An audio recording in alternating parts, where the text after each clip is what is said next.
नमस्कार साथियों। अपनी प्रतिभा का लोहा किस तरह से मनवाना है, ये आईआईटी कानपुर से मिल रही न्यूज के अनुसार हमें पता चलता है।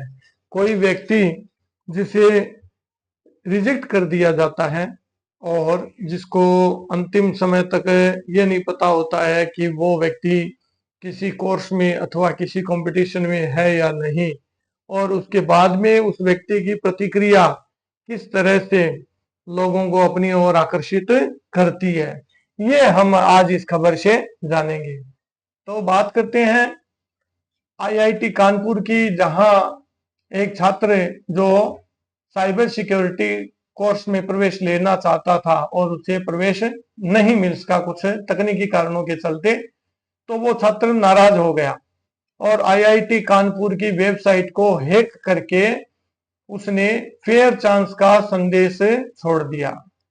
आईआईटी कानपुर के निदेशक प्रोफेसर मणिंद्र अग्रवाल ने छात्र पर कानूनी कार्रवाई करने के बजाय उसकी प्रतिभा को परखने और C3IHUB में इंटर्नशिप देने का निर्णय लिया है। साथ ही बात करते हैं कि ये C3IHUB यानी कि ये कोर्स क्या है, तो इसको हिंदी में कहेंगे साइबर सुरक्षा और साइबर भौतिक प्रणालियों के नवाचार का केंद्र।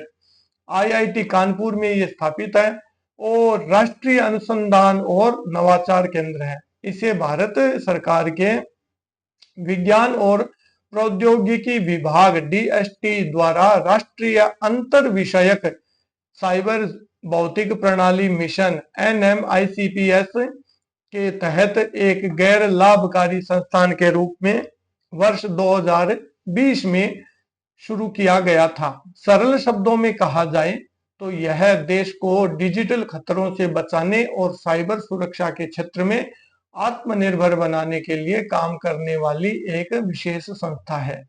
यह केंद्र मुख्य रूप से निम्न 4 क्षेत्रों में विभाजित है, जैसे साइबर सुरक्षा और महत्वपूर्ण बुनियादी ढांचा सुरक्षा।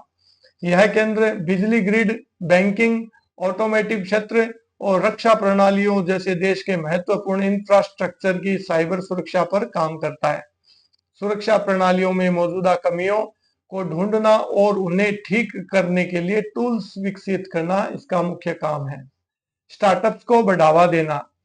C3IHUB साइबर सुरक्षा के क्षेत्र में नए विचारों और नई कंपनियों, जिनको स्टार्टअप्स कहते हैं, को वित्तीय सहायता, लैब और मेंटरशिप प्रदान करता है। यह अब तक 49 से अधिक स्टार्टअप्स को इनक्यूबेट कर चुका है, जो स्वदेशी सुरक्षा उत्पाद जैसे ड्रोन सुरक्षा, ब्लॉकचेन आदि तैयार कर रहे हैं। C3I वज्र जैसी स्वदेशी तकनीकें भी इसके द्वारा विकसित की गई हैं। यह वर्तमान में भारतीय राष्ट्रीय राजमार्ग प्राधिकरण के मुख्यालय में सभी कंप्यूटर प्रणालियों की वास्तविक समय में निगरानी करता है और उन्हें हैकिंग व मालवेयर के हमलों से सुरक्षित करता है। साइबर सुरक्षा कौशल और प्रशिक्षण। देश में साइबर विशेषज्ञों की कमी को पूरा करने के लिए यह केंद्र छात्रों, कामकाजी पेशेवरों और सरकारी अधिकारियों को ट्रेनिंग देता है। यह C3IHUB वेबसाइट के माध्यम से कई ऑनलाइन और व्यावहारिक कोर्सेज संचालित करता है, जिनमें साइबर रेंज और आधुनिक लैब की सुविधाएं शामिल है। अब बात करते हैं वो छात्र कौन है जिसने वेबसाइट को हैक किया गया। तो संस्थान की ओर से अभी तक उसका नाम पब्लिक नहीं किया गया है। सुरक्षा कारणों, कानूनी प्रक्रियाओं और छात्र के भविष्य को ध्यान में रखते हुए संस्थान और मीडिया ने उसकी पहचान को गुप्त रखा है। यह छात्र आईआईटी कानपुर के नए लॉन्च हुए बीटेक साइबर सुरक्षा प्रोग्राम में दाखिला लेना चाहता था।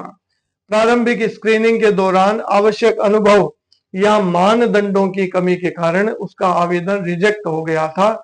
इसके बाद अपनी तकनीकी क्षमता साबित करने के लिए उसने आईआईटी कानपुर और आईआईटी मद्रास की वेबसाइटों को हैक कर लिया। उसने वेबसाइट पर डेटा चोरी या नुकसान पहुंचाने के बजाय केवल एक संदेश छोड़ा, साइट हैक हो गई है और मुझे बस एक मौके की जरूरत है।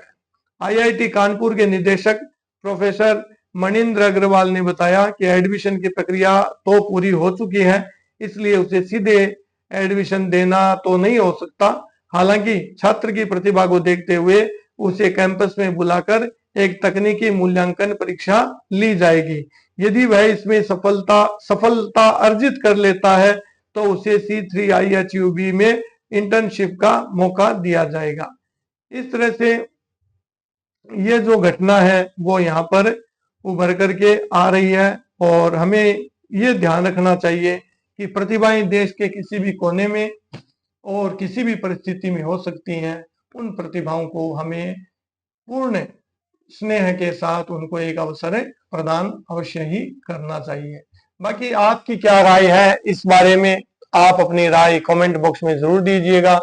चैनल यदि वीडियो पसंद आया हो तो वीडियो को लाइक कीजिएगा, चैनल को सब्सक्राइब कीजिएगा और अपने दोस्तों, मित्रों, रिश्तेदारों के साथ इसे साझा करना ना भूलें।